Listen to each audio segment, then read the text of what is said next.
Today is our graduation, but due to the current situation, we're having a virtual one. So instead of doing my speech on stage, we will be doing it at home. But before we start, make sure to like and subscribe, hit the notification bell. So let's get started. Our first speech is President's address, so let's get started. 6 long years. 6 long years of struggle to attain what I have become now. To stand and miss many barriers along the first step of my pedestal towards the zenith, towards the initial phase of my pursuit to higher education. This night marks the night of achievement and the crowning glory of intellectual struggle over a period of laborious search for truth and enlightenment. You and I, the graduates of this great Navotas Adventist Elementary School, Incorporated, are now endowed with knowledge and everlasting attribute of valuable treasure of intellect, a badge of freedom from the dark cave of ignorance. Our young faces are bright optimisms, and eagerly looking toward is the future for greater accomplishments. Yes, graduation has always evoked this mingled emotion, successful fulfillment, and a deserving sense of pride for a task well done. Graduation has always been both happy and sad experience in one's life. It stands for a glorious achievement one has done. Yet, it also means the end of the many joys and pains, the many trials and challenges, the many laughters and tears of our elementary life. Some may be wondering, why graduation ceremonies are also called commencement exercises? Graduation marks the end of a course, while commencement means the beginning. Is it possible that the end means the beginning? Is it contingent that the two antithetical words can mean the same thing? The explanation is quite simple. For graduation is the end of a course, and a commencement is to start either or another course, or something else, perhaps a career. It is like twilight that marks the end of the day to the beginning of the night, or like the dawn that marks the end of the night to the beginning of the day. For life and everything material around us begin and end, in the beginning of one, marks the end of another in the ceaseless march of time.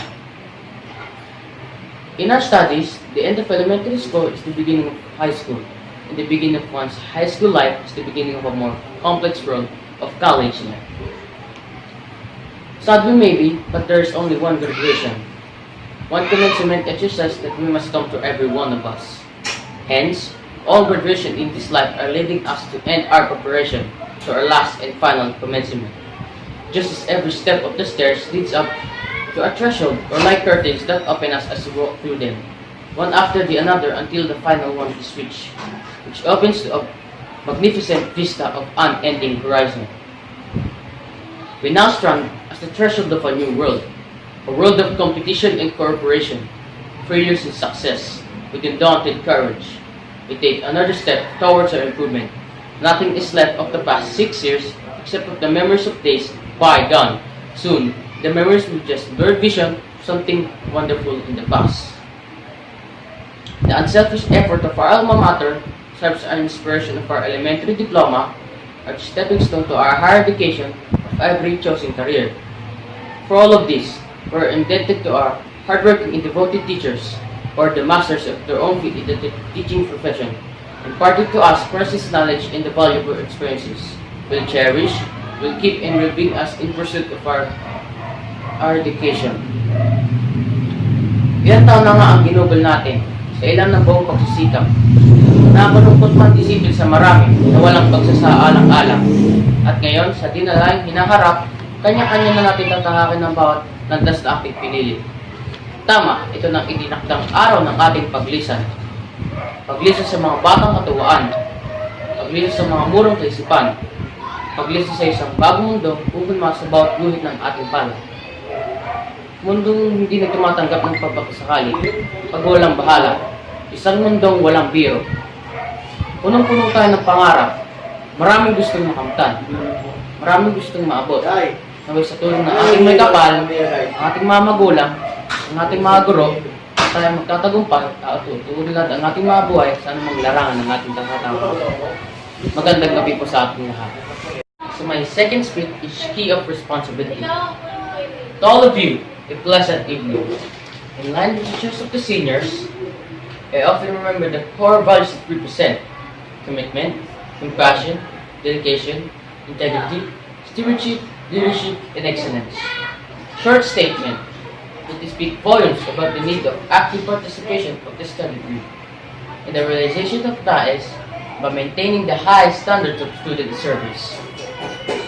With that being said, it is with sheer enthusiasm that I value the honor of serving and working with you. To our principal, Ms. Evelyn A. Gansa, thank you so much for the support you have gallantly rendered. To our advisor, Mr. Evan Malalu, thank you very much, sir, for the more support in our studies. We are happy to be our teachers and advisor. To my fellow graduates and friends who never uttered a word of complaint, but instead lighten my load and responsibility by their unwavering efforts of love for work. Thank you for supporting me and being with me after all this time. To our teachers, thank you for your positive and constructive criticisms. I have learned so much from you and I am forever indebted to you. Thank you for helping us making it through. Such support from your propel us to dream big and do even more. Being the senior class president has been a fulfillment journey. I hope I have proven worthy of the trust you gave me. To my successor, may you continue to ignite the blazing fire of service to a brighter future. May you continue to support our schools. So I hereby turn over the key that symbolizes responsibility to the junior class. You will be the key to the future of NAES. Now that the responsibility has been passed to a new president, let's pray that God has bright plans for NAES. Carry on, juniors. Thank you. God bless us all. That is for our speech video, so make sure to like, subscribe, hit the notification bell. See you next time. It ain't my fault.